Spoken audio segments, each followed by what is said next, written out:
اعوذ باللہ من الشیطان الرجیم، بسم اللہ الرحمن الرحیم۔ سورہ بینہ، یہ قرآن پاک کی 98 نمبر سورہ ہے، مکی صورت ہے۔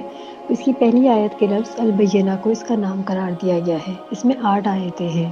ترتیب سورہ علق اور سورہ قدر کے بعد بہت اہمیت رکھتی ہے۔ سورہ علق میں پہلی وحی ہے، جبکہ سورہ قدر میں پہلی وحی کب نازل ہوئی تھی یہ بتایا گیا ہے، اور اس کے بعد سورہ بینہ میں یہ بتایا گیا کہ اس کتاب کے ساتھ ایک رسول کا بھیجنا کیوں ضروری تھا۔ کہا جا رہا ہے کہ اہل کتاب اور مشرکین میں سے جن لوگوں نے کفر کیا وہ جدا ہونے والے نہ تھے، یہاں تک کہ ان کے پاس ایک روشن دلیل، واضح دلیل بینہ نہ آ جائے۔ کفر میں مشترک ہونے کے باوجود ان دونوں گروہ یعنی اہل کتاب اور مشرکین دونوں کو الگ الگ نام سے پکارا گیا ہے۔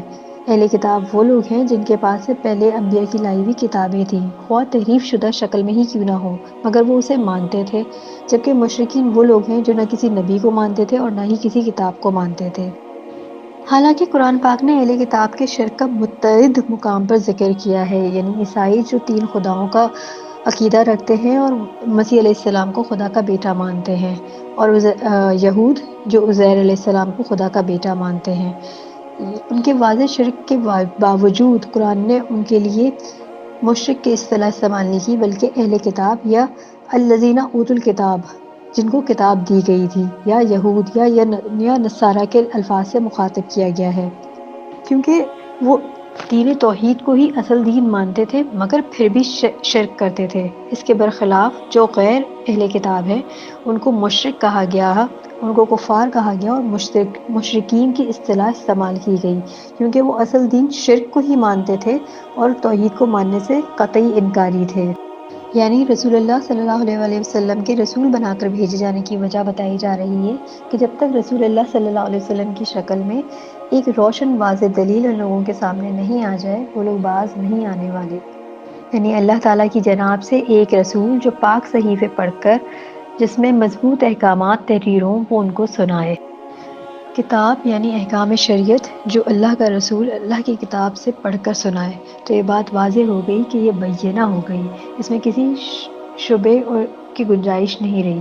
تو گویا رسول جو اس کتاب کا معلم ہے اور کتاب مل کر بینہ بنے، اور جو اہل کتاب تھے انہوں نے راستہ جدا کیا جب ان کے پاس واضح دلیل آ گئی۔ یعنی اہل کتاب میں سے نبی کریم صلی اللہ علیہ وسلم کی نبوت و رسالت پر ایمان لانے اور ان کی ذات کو پہچاننے میں کوئی شک و شبہ نہ تھا، مگر جب بعثت نبوی کی روشن دلیل ان کے پاس ظاہر ہو گئی اور ان کے پاس پہنچ گئی تو پھر وہ اس کے بعد تفرقوں میں بڑھ گئے، یعنی کوئی ایمان لے آیا اور کوئی اپنے حسد و کبر کی وجہ سے کافر و منکر ہو گیا۔ اور جو دین اب محمد عربی صلی اللہ علیہ وسلم پیش کر رہے ہیں وہی دین کی تعلیمات ان کو ان کے انبیاء نے دی تھی، ان کی کتابوں میں بھی صرف یہی دین بتایا گیا تھا، یعنی کہ وہ اللہ کی بندگی کریں اور اپنی اطاعت کو صرف اور صرف اللہ کے لیے خالص کریں اور یکسو ہونے والے ہوں اور نماز قائم کرنے والے ہوں اور زکوٰۃ دینے والے ہوں۔ یہی مضبوط درست دین ہے۔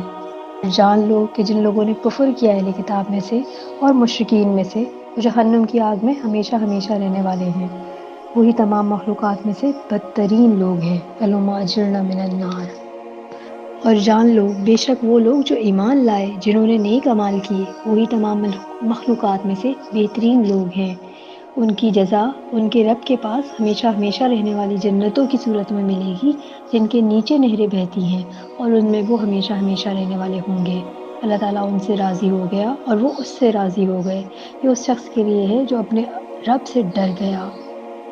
اللہ سے دعا ہے اللہ تعالیٰ ہمیں جہنم کی آگ سے بچا اور ہمیں اپنی ہمیشہ ہمیشہ رہنے والی جنتوں میں داخل فرما، آمین یا رب العالمین۔